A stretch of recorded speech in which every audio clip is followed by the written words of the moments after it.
ولا تكونوا كالذين نسوا الله فأنساهم أنفسهم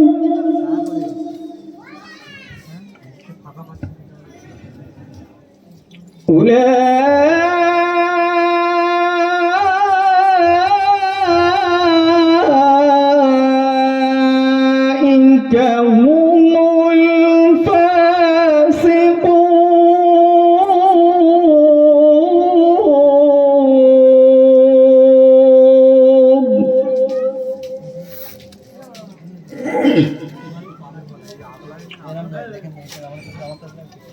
لا يستوي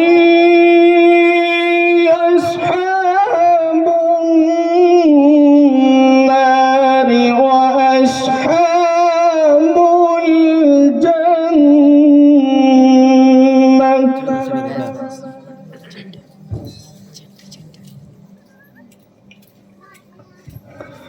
أصحاب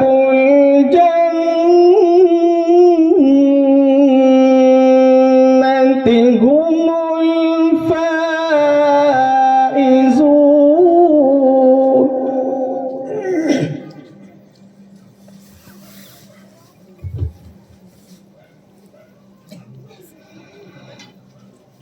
لو أنزلنا هذا القرآن على جبل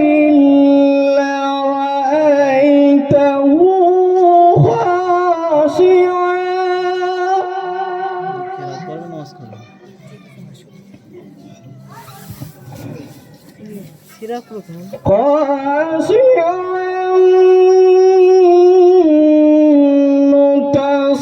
متصدعا من خشية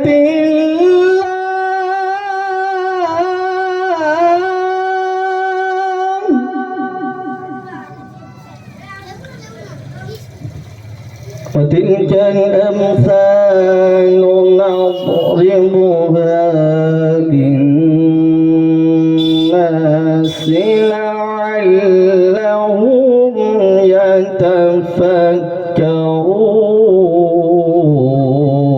يتفكرون صدق الله العظيم.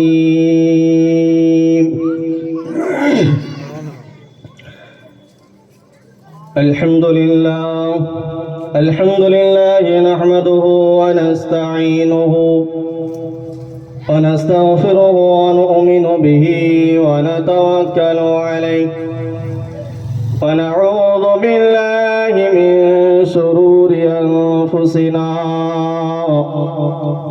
ومن سيئات أعمالنا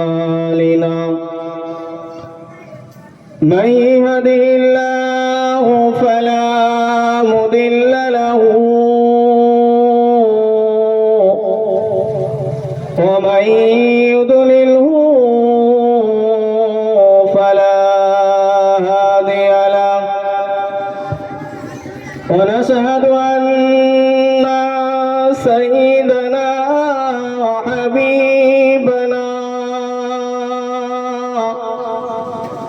ومولانا محمدا عبده ورسوله الذي أرسله بالحق بشيرا ونذيرا وداعيا إلى الله بإذنه وسراجا منيرا. وقال الله تعالى في كلامه المجيد وفي الفرقانه الحميد. بسم الله الرحمن الرحيم. فمن يعمل مثقال ذرة خيرا يره ومن يعمل مثقال ذرة شرا يره. وقال النبي صلى الله عليه وسلم من أحب سنتي فقد أحبني ومن أحبني كان معي في الجنة أو كما قال عليه الصلاة والسلام. وقال الله تعالى أيضا في مخبرا وآمرا إن الله وملائكته يصلون على النبي يا أيها الذين آمنوا صلوا عليه وسلموا تسليما. اللهم صل على سيدنا مولانا محمد وعلى آل سيدنا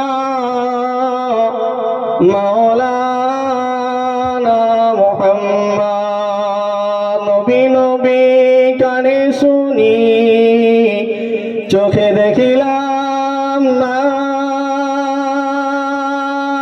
কোরআন পড়ি হাদিস শুনি তবু আশা মেটে না।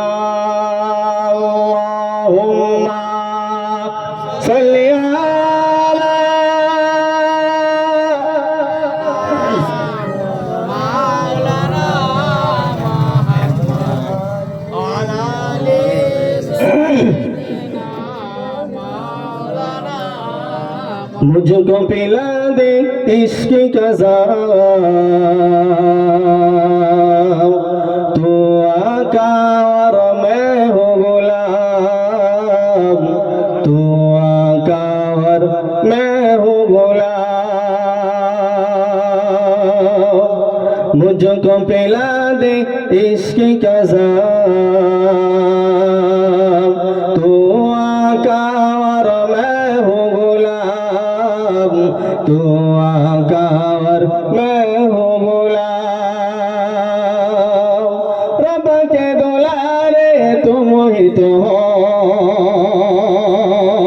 रब के दुलारे तुम ही तो हो, सबक सहारे तुम ही तो हो, रब के दुलारे तुम ही तो हो, सबक सहारे तुम ही तो हो। आए नबी जितनी दुनिया में सबको प्यारे तुम ही तो हो, आए नबी जितनी दुनिया में सबको प्यारे तुम ही तो हो। भेज खुदा ने तुमको सलाम, भेज खुदा ने तुमको सलाम, तू आका और मैं हूँ गुलाम, तू आका और मैं हूँ गुलाम। मुझको पिला दे इश्क का जाम, तू आका और मैं हूँ गुलाम, तू आका और मैं हूँ गुलाम। अल्लाहुम्मा সাল্লি আলা সাইয়্যিদিনা মাওলানা মুহাম্মদ ওয়া আলা আলি সাইয়্যিদিনা মাওলানা মুহাম্মদ সকলে সাল্লাল্লাহু আলাইহি ওয়াসাল্লাম। প্যারে হাজিরিন, উপস্থিত সম্মানিত আজকের জলসার সভাপতি, সেক্রেটারি এবং কমিটি ভাই,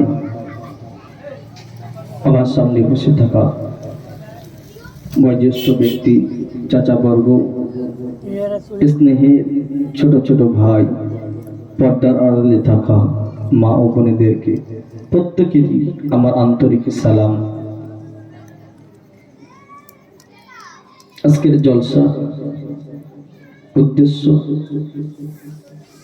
জানারা দুনিয়া থেকে আমাদের রিশতেদার, বাপ মা, দাদা দাদি, নানা নানি, আত্মীয় স্বজন, এই গ্রামে যারা চলে গিয়েছেন প্রত্যেকের এই রুহের মাগফিরাতের উদ্দেশ্যে আজকের ইসালে সওয়াব। ইসালে সওয়াব এর অর্থ হলো নেকি পৌঁছানোর জায়গা, নেকি পৌঁছানোর জায়গা। এই জায়গাটা বসলে লাভ আছে না লস আছে? কথা বলুন। লাভ আছে। কি লাভ? বলতে পারবো না? অবশ্যই বলা যাবে, ভয় লাগছে তাই না? ঠিক হবে কি ভুল হবে? এই জায়গাটা বসলে শরিয়াত সম্বন্ধে জিনিস জানা যাবে, ইসলাম সম্পর্কে জিনিসটা জানা যাবে, শরিয়াত কি জিনিস সেটা জানা যাবে, ইসলামের জ্ঞান কি অর্জন হবে। এতে লাভ আছে না ক্ষতি আছে? কথা শুনুন ভালো করে, এদিক ওদিকে তাকাবেন না। এখানে বসলে একটা দিক কিন্তু লাভ, সেটা কি? ইসলামের জ্ঞান আমরা শিক্ষা অর্জন করতে পারব। এই আলাপ আলোচনাটা করলে একে অপরের ভুল ভ্রান্তি থাকলে সেটা জানা যাবে যে কার মধ্যে কি ভুল আছে, সে ভুলটা সংশোধন হবে। তো আজকের প্রথমত যে আয়াত কোরআন শরীফ থেকে পাঠ করলাম, فمن يعمل مثقال ذرة خيرا يره ومن يعمل مثقال ذرة شرا يره। জাররা থেকে জাররা পরিমাণ কেউ যদি ভালো আমল করে আর কেউ যদি জাররা থেকে জাররা পরিমাণ খারাপ আমল করে, তার হিসাব আল্লাহ পাক কাল কিয়ামতের দিনকে কোনখান করে বিচার নেবেন, হিসাব নেবেন। বুঝতে পারেন? আমার আপনার ভিতরে জাররা থেকে জাররা পরিমাণ ঈমান, এই জাররা থেকে জাররা পরিমাণ ঈমান বলতে অনুপরিমাণ যে ধুলোবালি গুলো ওড়ে আমরা কিন্তু খালি চোখে দেখতে পাই না।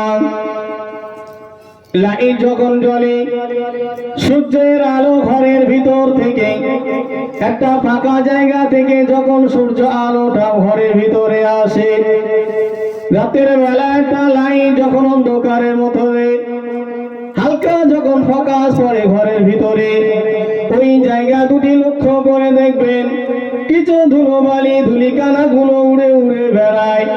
এটাকে কিন্তু আমরা খালি চোখে দেখতে পাই না। এরকম একটা ধুলির কণা শস্য থেকে শস্য পরিমাণ, জাররা থেকে জাররা পরিমাণ এক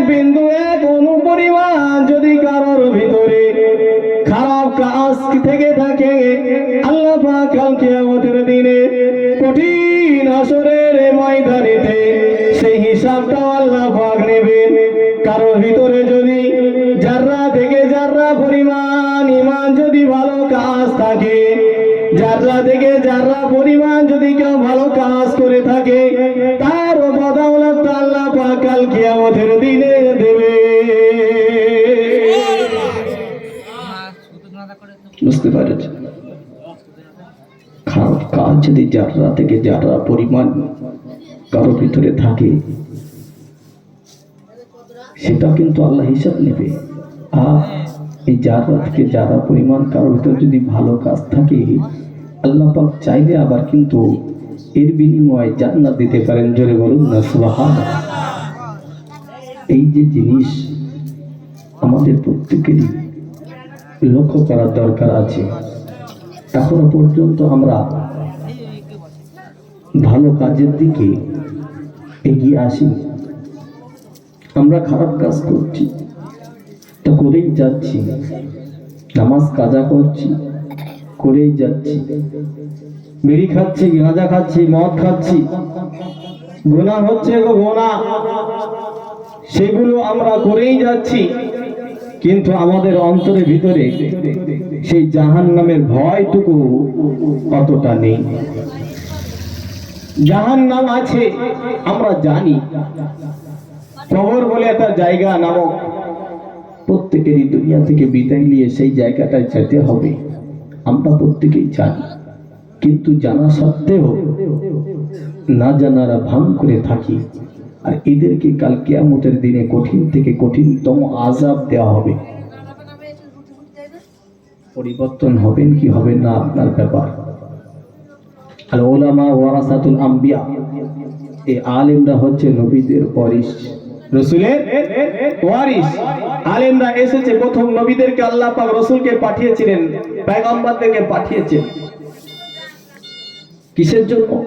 এই দিনকে প্রচার করার জন্য, দিনের শিক্ষা, আল্লাহ কি জিনিস, শরিয়াত কি জিনিস, আল্লাহ বলে একজন আছে, এটা বিশ্বাস মানুষের ভিতরে দেওয়া। রাসূলুল্লাহ চলে গিয়েছেন, সাহাবাতা সাবিন তাবে তাবিন আর ইমাম হযরতগণ যারা চলে গিয়েছেন, এরপরে আলেমরা এসছে। তো আলেমরা হচ্ছে রাসূলের ওয়ারিস, এনাদের কাজ বলে যাওয়া। আপনি মানবেন কি মানবেন না সেটা আপনার ব্যক্তিগত ব্যাপার, একটা ব্যক্তিগত ব্যাপার। তো আল্লাহ পাক দুনিয়ার জমিনে একটা হুকুকুল্লাহ আর হুকুকুল ইবাদ, দুটো জিনিস রেখেছেন। হুকুকুল্লাহটা কি? আল্লাহর হক, আর হুকুকুল ইবাদ বান্দার হক। হুকুকুল্লাহ আল্লাহর হক কি? আল্লাহর হক কি কি?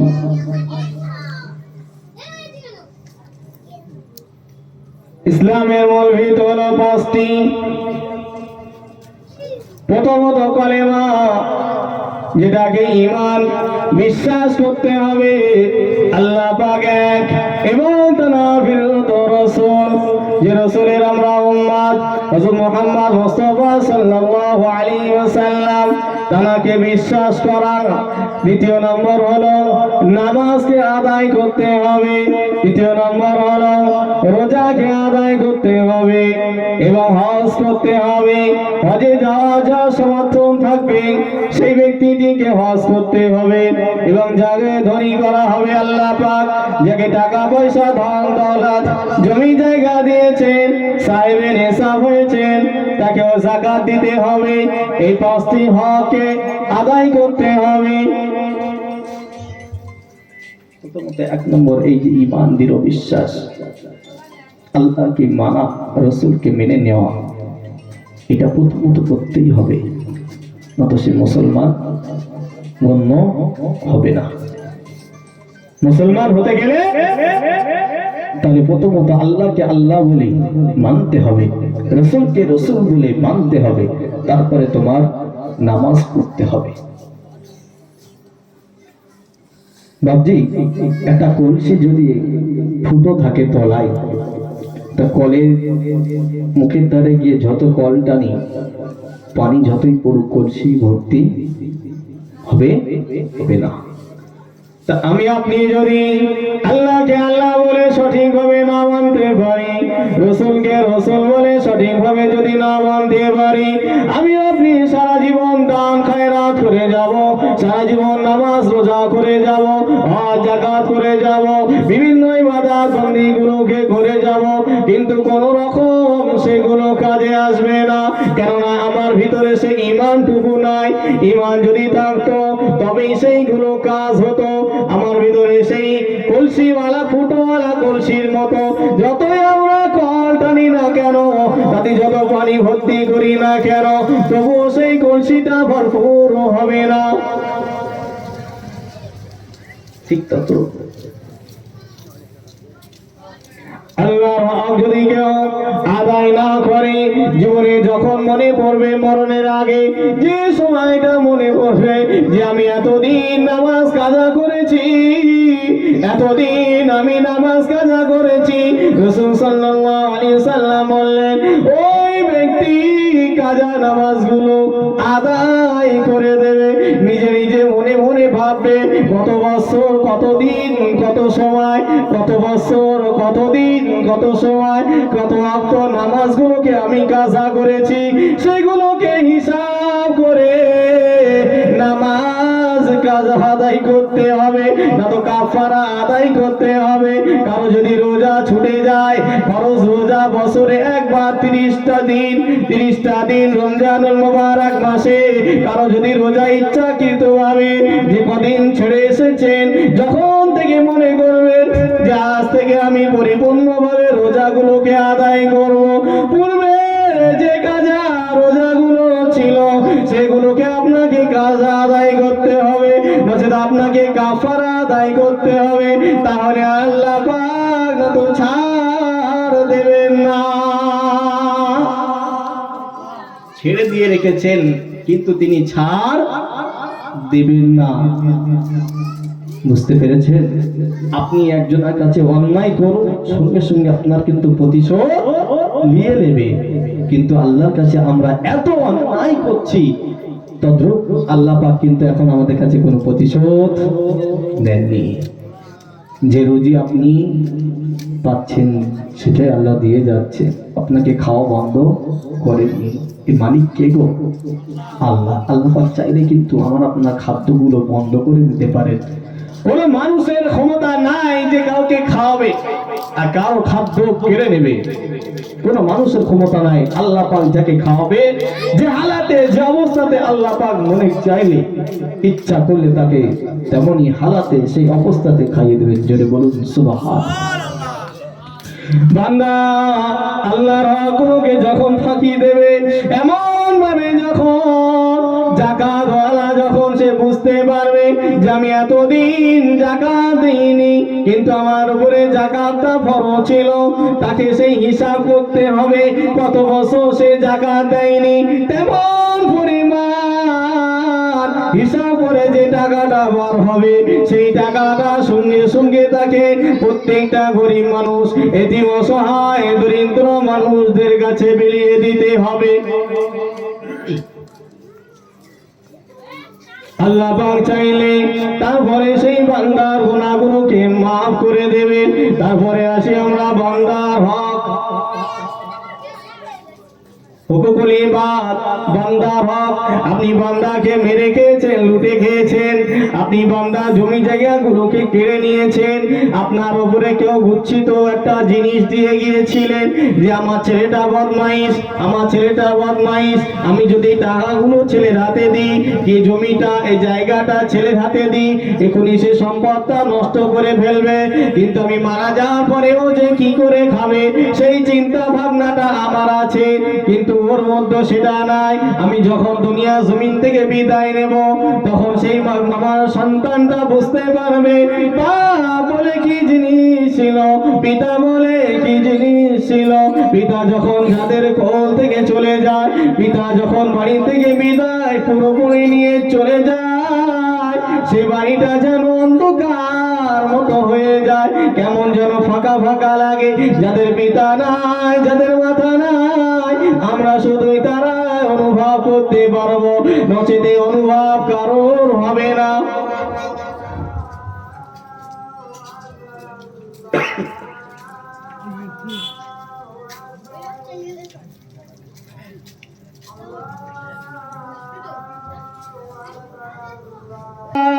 ईमान मिला करने के लिए कुरान मिला, जो कुछ देने का था सब कुछ दिलवा दिया कमली वाले ने। अक़ला इलाहा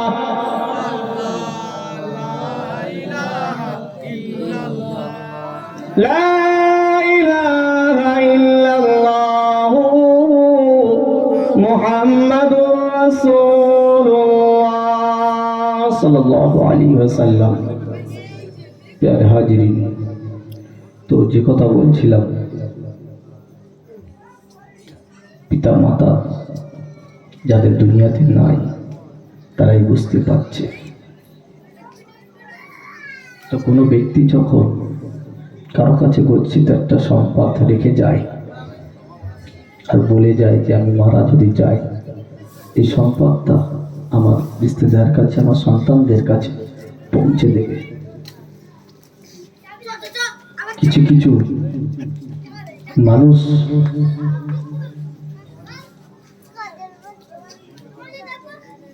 এত খারাপ বিয়াতি করে,